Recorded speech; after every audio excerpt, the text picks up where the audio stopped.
Assalomu alaykum qadrli obunachilar. Biz navbatdagi oshxona mebelimizni o'rnatib bo'ldik. Bu oshxona mebelimizni Farg'ona viloyat Farg'ona shahriga yangi domlarga olib kelib, yangi xonadonga o'rnatdik. Bu oshxona mebelimizni razmeri, narxigacha aytib o'tamiz. Videoni o'tkazmasdan ko'ringlar, xudo xolasa. Chiqarib borayotgan ishlarimiz birinchilardan bo'lib yetib boradi. Obuna bo'lib qo'ysalaring. Mana shu oshxonamizni 3,7 sm joyga, bo'yiga 2,90 bo'lgan joyga ustanobga qilib bitkizdik. Bu oshxona mebelimizni matviy akrildan foydalandik, oqidan. Doskalari ham qalin to'rligidan qo'yib berdik. Mo'ykalari, savatchalik, geli bor, taxtakashi, semistitillari. Mana gazlarini qo'ydik. Vitechkalarigacha o'rnatib berdik. Bu tomonimizda tux konturlari bor ekan. Bularni ham chiroyli qilib o'rab, bir chekkasiga high-tech variantda shkaflarni tushirib, 3 etajli. Bu tomonimizda kir moshinaga joy qildik. Tagida, tepasida mini xolodilnikga joy bor.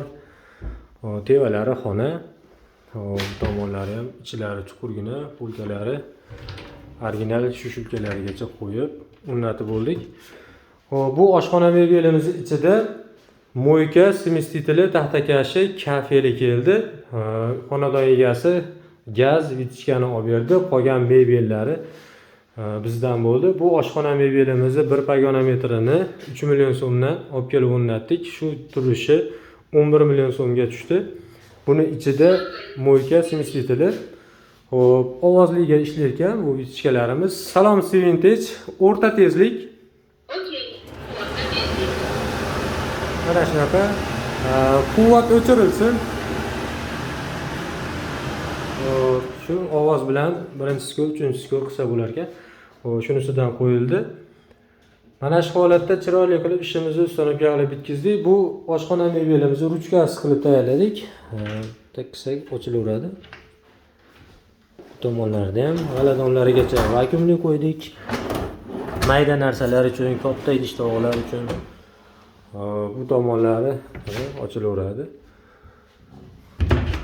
Vitechkalarigacha o'rnatib, mana chiroyli qilib to'klarigacha ulab qo'ydik. Endi bu oshxona mebelimizni tevalari katta tumbuchka bo'lgan. Bu ham knopkali, esa ochiladi. Bu tomonlari ham ichlari chuqurgina bo'lgan. Mana shu holatda chiroyli qilib ustanobga qilib o'rnatdik. Kimga ishimiz yoqsa murojaat qilaverasizlar. Vodiy bo'ylab xizmat ko'rsatamiz. Bu oshxona mebelimizni narxigacha, razmerigacha aytib o'tdik. Video davomida xato kamchilik bo'lsa uzr so'raymiz. Qo'ldan kelgancha chiroyli qilib ishlarimizni taqdim etib boryapmiz. Rahmat, hammaga sog' bo'linglar.